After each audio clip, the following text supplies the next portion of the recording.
Everybody, hello Gravitrons. I'm more gravity. Let's play chess. Great save by the Canadian keeper just then. Ball was struck very centered, but to have the awareness to stay.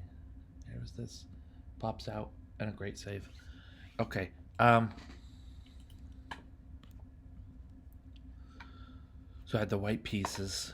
Now I want to say before we go too far into depth here, um, this game was not that accurate. I was at 80%. My opponent at 75%. It's not horrible. And this is the extended version, white versus black. So I'm actually gonna switch here to the actual game as it were, because my opponent chose to resign at it as reasonable and respectful time. So I'm going to honor that by replaying the game as it were, rather than as I finished it against computer. I did finish it against computer. I'd like to do that. For among other reasons, I can play without being all that nervous about it. It's not a live game; it's against the computer. All right. So here we have more gravity with the white pieces against my opponent Dardo, and I've been playing d4 recently. So lo and behold, pawn to d4, and then after d6, pawn to c4.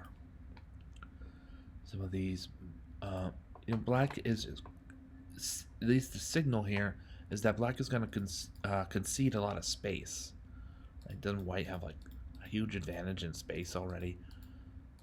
And in exchange for that, avoid aggressive lines where white tries to win by force early, and get his pieces developed, and then move from there. Plus, white might sometimes overextend or overexert himself.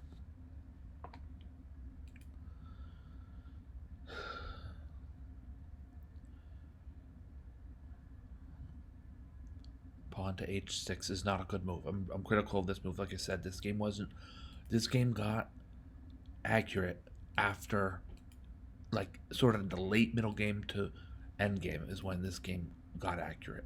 Some of these early hesitant moves, h6, d6, c6, b6. I would be critical of these, but it's clear that my player plays this way and is making these choices without, considering already the implications of a cramped position. So I'm not critical. Whoever my opponent, I called him player, whoever my opponent is, he's aware of what it's like to be black with pawns on the 6th rank. Okay, we're gonna give him at least that much. All right, after h4, that black is so concealed, so constricted. I wasn't sure about the h pawn. Move it even more, keep it where it is, and use the turn elsewhere. Sometimes the answer to a player who's playing in constricted space is grab all the space, like you would normally think, right? But I'm not sure if I want to commit to h5 when I have the battery of queen on d1 and bishop on e2, and the bishop might be at h5 soon himself. So it's something I'll have to figure this out in the next move or two. When lo and behold, bishop h5, and it's considered a mistake. I think it's considered a mistake because what I had in mind is a sacrifice, and so often, like Grandmaster and former world chess champion Mikhail Tal said, there's no such thing as a sound sacrifice. I think he said sound. It might be safe. No such thing as a safe sacrifice.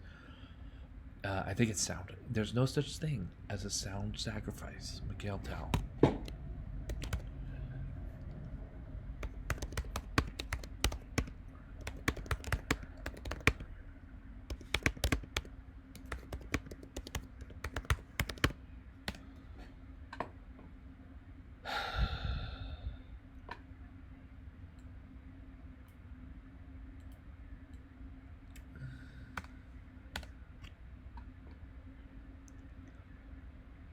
There's no such thing as a sound sacrifice, a famous maxim popularized by the legendary chess grandmaster Mikhail Tal, I should probably say. former world chess champion as well. Nitpicky stuff. I'm not trying to be a jerk. Just that's how chess people do that. So I'm planning to sacrifice either on f7 or even perhaps on g6. Bishop b7, going for this diagonal. You know, one principled answer would be pawn to c5, blocking this diagonal at least for a little while, and making this b7 bishop stuck behind the c6 pawn. If my opponent can get in c5, then this bishop has a good scope and will be more powerful than I want it to be. Instead, I kind of blundered into, let's just ignore the a8 to h1 diagonal. We'll just ignore it altogether and get on with some sort of attack against black's uncastled king. Pawn to g6, and then I'm back to my sacrifice. Now this queen, it gets a mistake and all, and I want to just emphasize a lot of this is computer calculating at a very high level.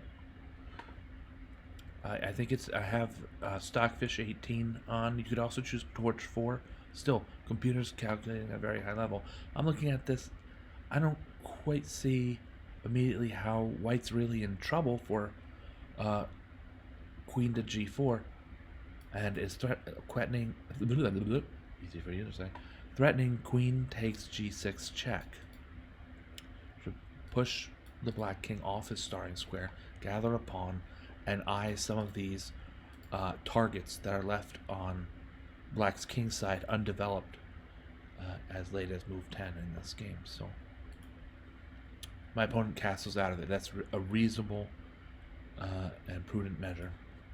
Capturing on g6 for the pawn, still a mistake.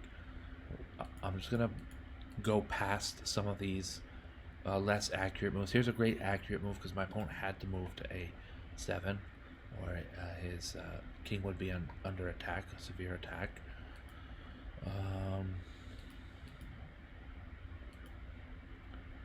Yeah, and then I'm sorry, my friends, this is not an indicator of high quality to review, but rook g8, just queen g8 in response, picking up a full rook. So that's not.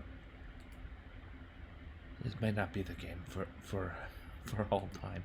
We'll watch through, and maybe I'll play a better game later on. Some simple trading like value pieces, trying to get the queens off the board, trading like value pieces, trading king moves out of check, and then with queen, this is important. This part I'll share. Look here, with white to move, a lot of players wouldn't know what to do. Okay, I'm up a ton of material, but it looks like black is really threatening some nasty stuff along the G file. And maybe there's a perpetual to be found in there. Who knows? So as white here, the answer is simple. Continue to press for a queen swap.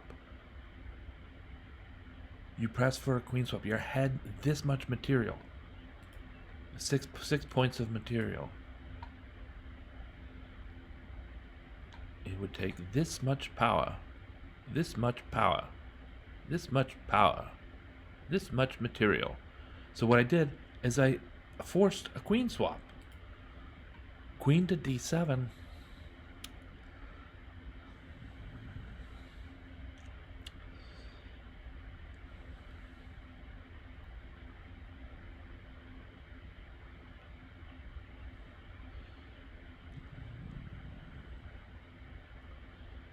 Yeah, if the king steps off of the back rank, it's a forced queen swap. But let's take a look here. I'm not so sure. King to e8, queen c6 check, king back to b8.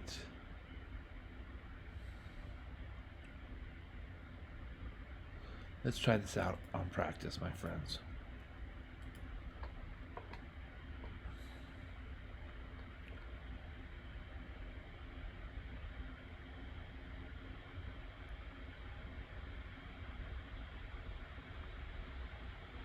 So the computer plays king to b7. And that's clearly gonna be a queen trade after queen to d7. Queen to d7 check. Queen takes d7. Rook takes d7 check, and I've got an extra rook. So what we really need to know here, what if black plays king to c8? Don't see an immediate checkmate.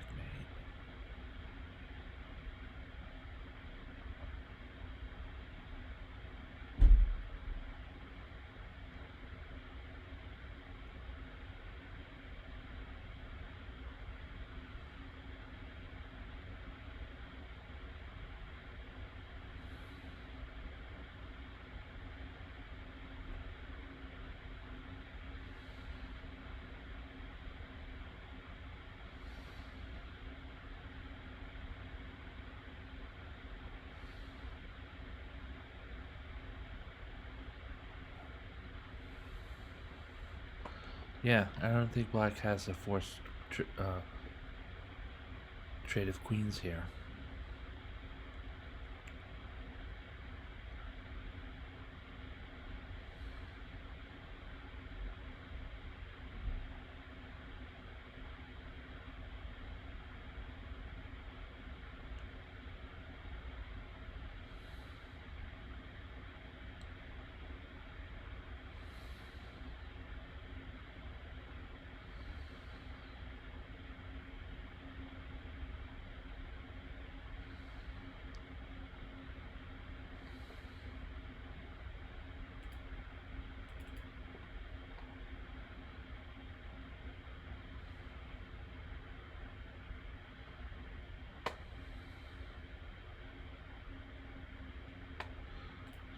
Queen to c6 check.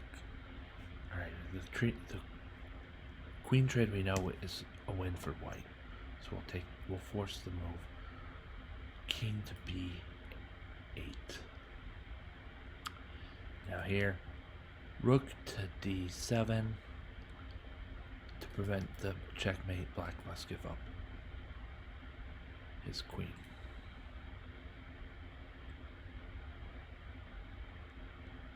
So, there we have it. Game was correct. Bosnia has scored a goal recently.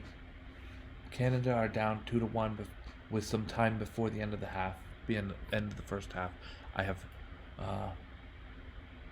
guess I have some faith that they'll do well, so good for them.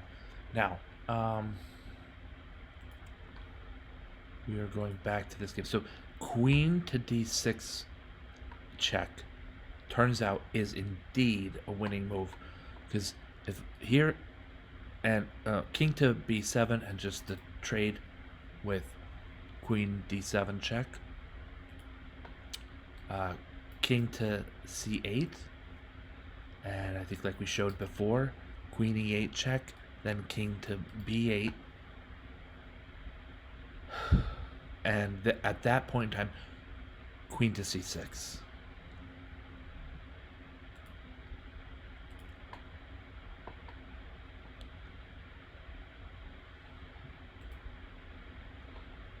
That is this one here.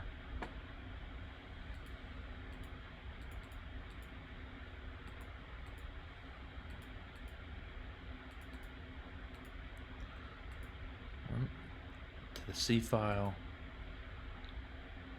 queen c6 check, king b8, rook d7, cuts off at the queen's partial control of b8 in a way that, in order to undo that cutoff, black must sacrifice his queen for white's rook. Now that's one part of it. The other part of it, this is the part I need to take a second look at. Supposing, I mean, that black could play queen g2 check or queen g1 check. I think white skates out. So like after king to e2, this rook is attacking the queen Black's rook does not have any checks against white's king, and to capture the full rook on a1 sounds good at first, but then white will play queen to b7 checkmate. So this works out, and just barely so. Sort of a major piece tactic embedded in this play.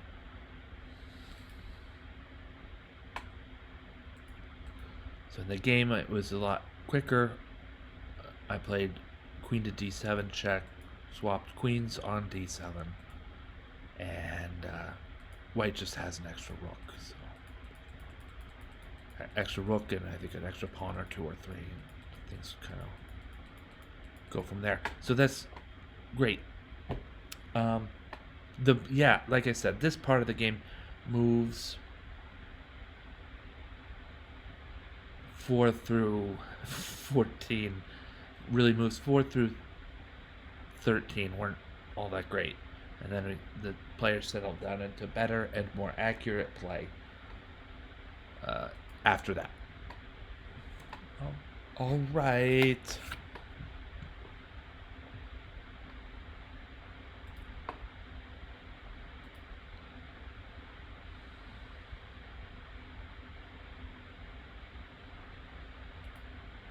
I think that's gonna be it for this session.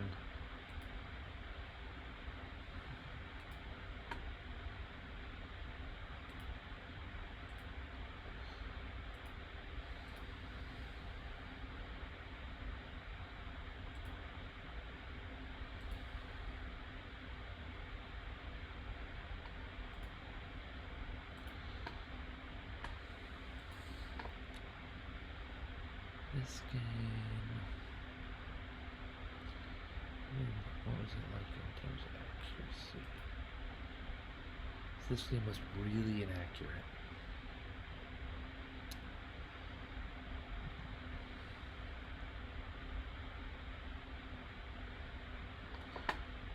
Alright. Well, then let's not worry too much about this game. Alright. Thank you for watching. Thank you, Gravitrons. I'm More Gravity. Have a great night.